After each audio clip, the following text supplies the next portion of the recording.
Hi everyone, Ashish from Oswald Bias Agency. This video is dedicated to Rentvestors. What does rentvesting mean? Renting where you want to live but you can't afford or you don't want to be tied down to a mortgage, and investing where you can easily afford and get back the maximum returns. Pros: renting might be cheaper depending upon where you live. In a place like Sydney, rather than spending $9,000 to $10,000 on a mortgage on a $2.25 or $2.3 million home, you can end up paying, or you can escape by just paying $4,000 to $4,500 in rents. So that's why it can be a pro, right? Rentvesting may boost your income if invested wisely, so you can invest in properties that are actually giving you a decent return and you're not negative or you're slightly neutral. In this environment, slightly neutral or slightly negative. Neutral or slightly negative. You can claim tax benefits which are otherwise missing in owner-occupier properties.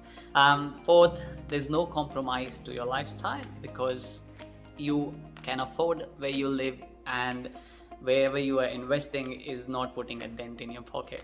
Number 5, you can withdraw your gains or equity in the properties that you own eventually, and then can use it over a period of time to buy an owner occupier or just keep expanding on your portfolio. Now, cons.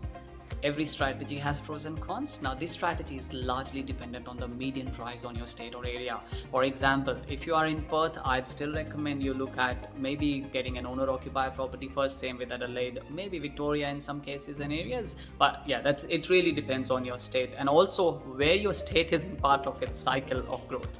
Number 2, you might lose out on the first homeowner grants and exemptions. Now, it is subjective. Sometimes those exemptions are not worthwhile at all, but just please do assess and look at your personal circumstances before choosing anything.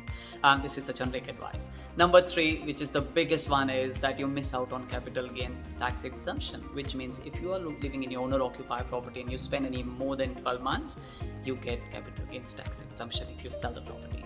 So you miss out on that when you are buying an owner-occupier or when you're buying investments and not your owner-occupier.